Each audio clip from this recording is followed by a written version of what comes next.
Jack, good to see you again. Always a pleasure to join you, Paul. Oh, Right. drink up.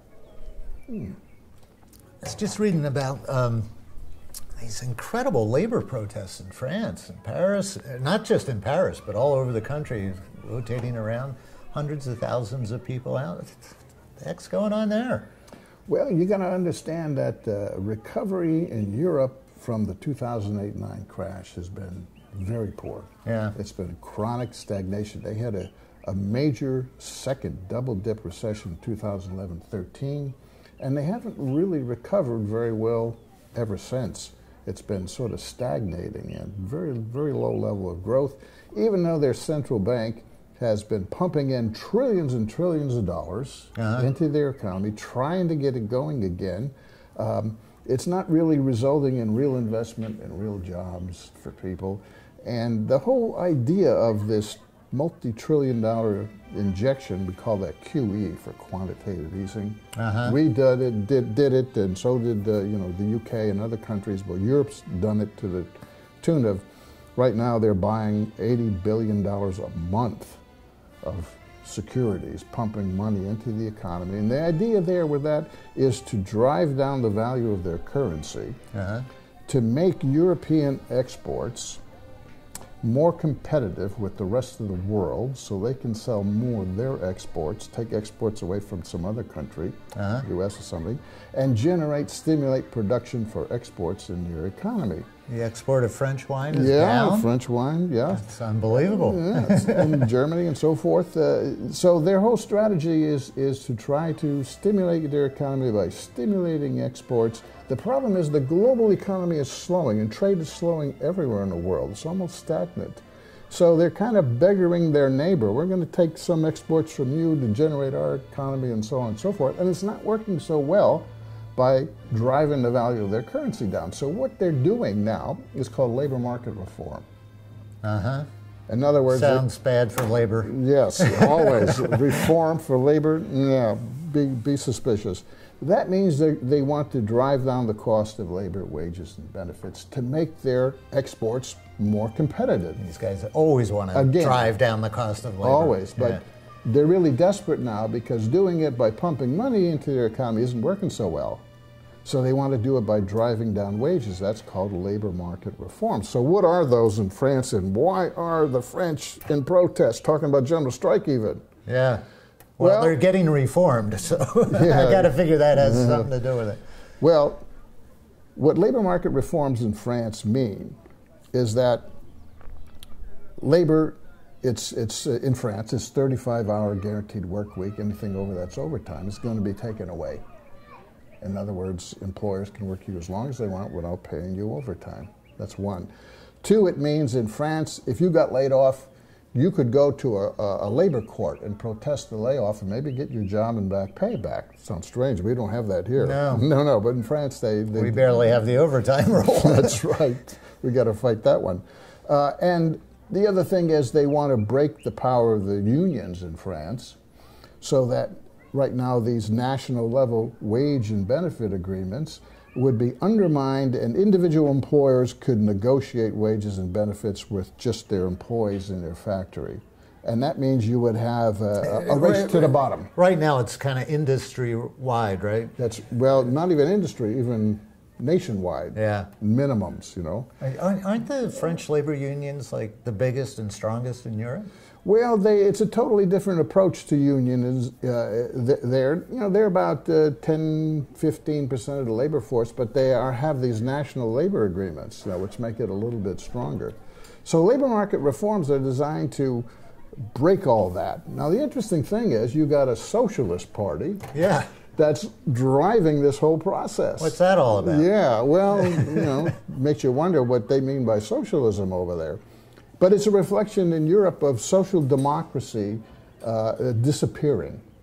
All these traditional social democratic parties, like the Socialist Party in France, the SPD in Germany, in Italy, in Spain, and the Labour Party, they're all declining because they're aligning themselves with the corporate parties. Right? They're becoming junior partners for neoliberalism in Europe. So people are pulling away from them, and they're saying, "You're not representing me anymore." Yeah. So why is that happening? It doesn't seem like a natural movement for. Yeah. Why are they aligning themselves with their erstwhile opponents, the capitalist corporate parties? That's a good question. Probably a loss of leadership. You get. You get pro-corporate people taking over these parties, just like in the U.S. We had the Democratic Party since the 1980s with the Democratic Leadership Conference. New Democrats. So Europe is suffering from new socialists. Yeah, and that's why you're getting all these right-wing and these new left-wing parties rising in Europe. You know, Podemos, Syriza, Die Linke, and other parties and the right-wing parties are growing because the Social Democrats have aligned themselves and created a vacuum for people, thinking these parties don't represent my interests. So what you got is the Socialist Party in France doing the bidding of the corporations and the business interests. In fact, they couldn't even, the Socialist Party, Hollande, the president, couldn't even get it through his assembly, and he initiated his labor reforms by dictate, by decree. And of course the unions, knowing this was the beginning of the end for them, rose up, at least one of them, the CGT, and they're fighting back because they know what this means in the future. It means even lower wages and so forth. That's what this is all about. Labor market reforms are part of what's called internal devaluation. Drive down wages, eliminate benefits, get the cost of these goods down so that corporations in Europe can compete globally for a shrinking market better and expand their exports. So if the big labor union, CGT, loses this round, there's no coming back from that. Is that what you're saying? Pretty much. That means the writing will be on the wall. And, it's kind of like the Socialists, the Social Democrats could pull this off better than the right-wing parties could. Kind of like in the U.S., the Democrats could pull off reducing workers' wages, free trade, and so forth better than the Republicans could. Right? It's the same phenomenon. We had a very, very weak version of the social democracy called the Democratic Party. And of course, it's been totally co-opted now by corporate interests. Obama's a bigger free trader than Reagan was. It's moved to the right, and that's why you get this discontent in the U.S. Even Sanders on the left and Trump on the right. They're both anti-free trade. Right? It's because a vacuum has been created with the Democratic Party moving right into the corporate, more and more into the corporate interests, you see. So this vacuum and discontent gives rise to these other political organizations. You mentioned that like Syriza in Greece and Podemos in Spain. Is there any kind of more organic bottom-up movement like that in France, or is it kind of still in the hands of the labor unions and these protests? Well, you got another labor union organization, CFDT, aligned with the socialists, totally committed to whatever the socialists want to do, even to workers. You don't have that expression yet because you still have this false hope that you have a, quote, social democratic socialist party still, running the show.